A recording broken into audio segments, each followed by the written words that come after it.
Hello and welcome back to the underrated channel. And this one is titled, It Takes Physical Energy to Create Bitcoin. And so it is Saturday, which means we're going to be talking about the sats. Sats, again, satoshis, are a fraction of a Bitcoin. So in every one Bitcoin, there's 100 million satoshis in it. And so the purpose of today's show is I want to break down how the process happens in a very simple manner. And this is one of the things that kind of took me a couple of years in Bitcoin to fully wrap my head around. So if you're watching this, if you're listening to this, and it's kind of going over, it's normal. It took me a couple of years, and so I want to try to break this down as simple as possible. And this will be kind of like the first iteration of it, but I think it'll give you a good idea of kind of what this whole thing is all about here. So again, tying back to Henry Ford, his idea with an energy currency in the 1920s. And basically how Bitcoin fulfills that in a lot of ways. And if you haven't watched that yet, I think it was 2 weeks ago, we talked about an article from Henry Ford talking about his idea for an energy currency in the 1920s and why he thought it would actually be better than gold and how it would help end war because of the energy component to it. So let me bring this up here. I'm going to bring up the spreadsheet and we'll just kind of go through this. Again, if I'm going to try to keep it as simple as possible, because I think for the average person, there's all these different terms in Bitcoin, proof of work, SHA-256, all these things, and it's hashing. The average person just doesn't really need to know that. And how, I think the further you get into Bitcoin, you start maybe getting interested in these different terminologies and why it works that way. But the purpose of this video today is just going to be a very simple, basic overview of why Bitcoin is an energy currency. So I think to start, I would say that we need some caps. There are two ways to get Bitcoin. First one, you can buy some. You can exchange fiat currency or something else. You can use time, maybe somebody gold. Peter Schiff actually accepts Bitcoin to buy gold. So you can exchange it. You can exchange it for something that's already there. The other one is through mining, Bitcoin mining. So in other words, there's no way for a central bank to print units. So 3 doesn't exist. And that's the whole problem with the fiat system, is that a small group of people have the ability to create units without physical energy or any sort of energy going into it. So if we get rid of that, because that's not how Bitcoin is, there's only 2 ways. You can exchange it for something else, or you can mine Bitcoin. And Bitcoin miners, essentially what they do is that Bitcoin miners take physical energy and convert it to computing power.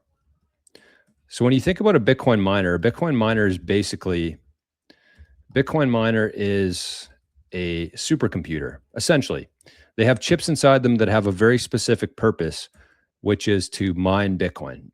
Again, I'm not going to get into the terminology. It's not really important.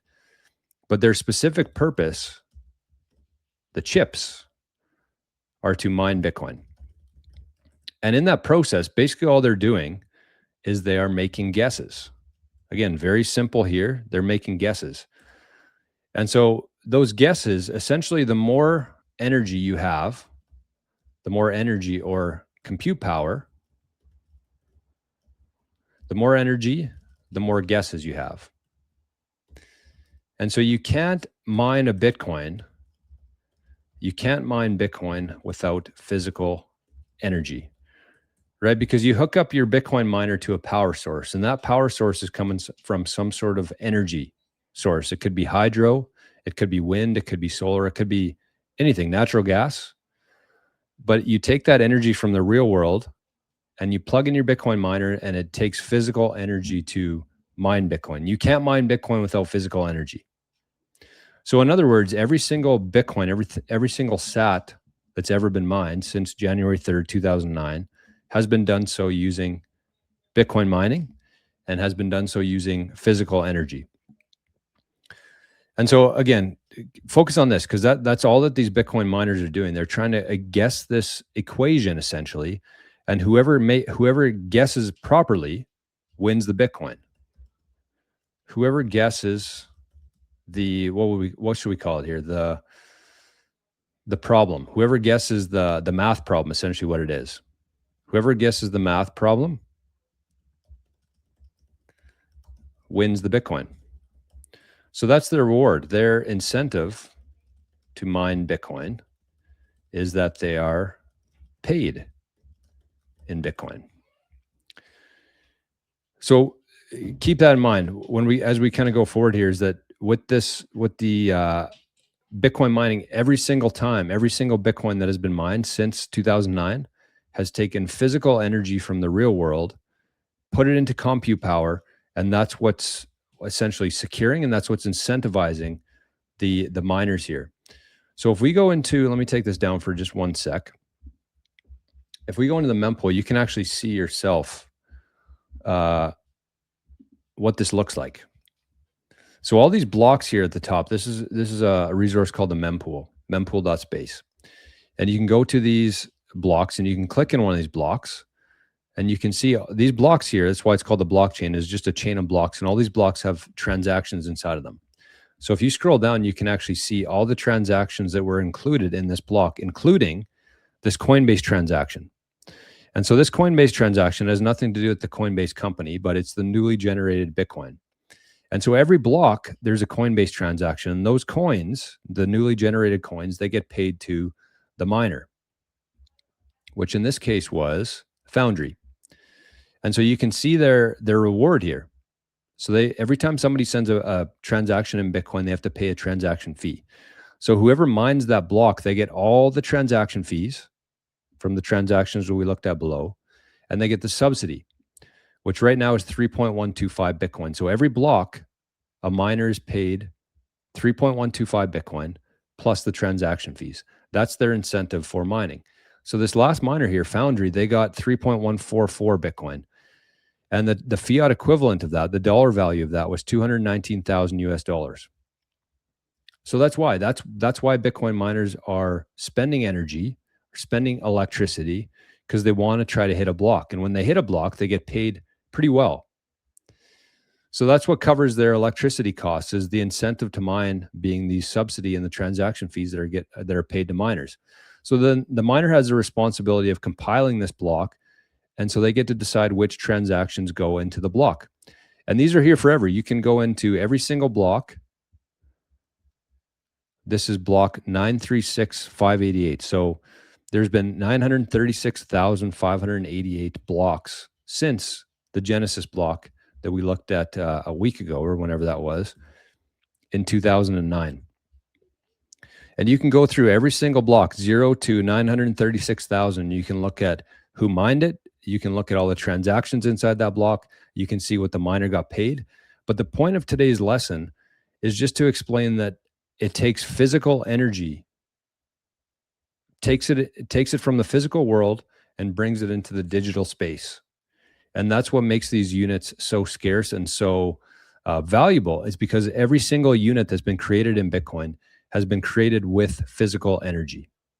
And that's kind of the main difference between Bitcoin and literally everything else. And if you think about gold would be something similar to this. We'll probably get to at some point in the future why gold is different than Bitcoin and why Bitcoin's far superior to gold in this aspect. But if you think about what makes gold valuable and considered to be a hard asset, well, it's the fact that you have to take physical energy, equipment, gas, humans, labor, and you have to go out and you have to find gold, dig it out of the ground. So it's a hard asset. It's hard to find, and it takes physical energy, physical resources, energy to extract that from the ground. And so even though when you think about Bitcoin mining, you're not actually taking anything physical, but it's the same process. It takes physical energy to mine gold, and it takes physical energy to mine Bitcoin. And so that's the only way that you can get Bitcoin. You can either exchange it with somebody else who's already mined Bitcoin. So all the Bitcoin that exists today have been mined in this way. But then Bitcoin miners will sell it to exchanges, they'll sell it to people, they'll keep some for themselves.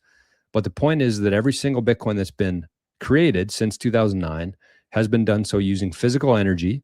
And these are the only two ways that you can acquire Bitcoin. There's no way to just create some for your friends. If you need, if you have a deficit, you just create more. There's no way to do that. And just as kind of a teaser, the main difference between gold and Bitcoin is the difficulty adjustment.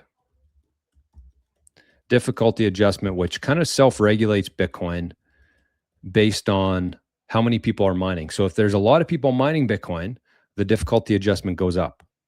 If there's not as many people, if there's people unplugging their miners, then the difficulty adjustment falls. And the whole reason for that is so that the blocks, if we go back to the mempool here, the target is every 10 minutes, there's a new block. And so the difficulty adjustment essentially self-regulates that process. You can see here that it's not exactly every 10 minutes. This one was 40 minutes ago, and then 3 minutes later, 37 minutes ago, and then 7 minutes later, and then 21 minutes. So it's on average. That's what this difficulty adjustment right here does, is it self-regulates the Bitcoin network to make sure that the blocks are coming in approximately every 10 minutes. And therefore, you can reliably and accurately know what the supply is going to be tomorrow, and in a week from now, and in 100 years from now, because it keeps it every 10 minutes. And that's kind of the purpose of it. So just to kind of round things out here of why that's important and why that makes Bitcoin superior to gold in that sense, is that if there is enough demand for gold, we can find more gold. So as technology improves, and we've seen this in the last 50 years, as technology gets better, it becomes easier to find gold. And if there's enough demand for gold, there's going to be more people, more companies, more energy trying to mine gold. But if there's enough demand for Bitcoin, we cannot find more Bitcoin. Bitcoin is stuck in time. So gold is stuck in the ground. And if there's enough resources, if there's enough demand, you can go out and find some. Whereas Bitcoin is stuck in time.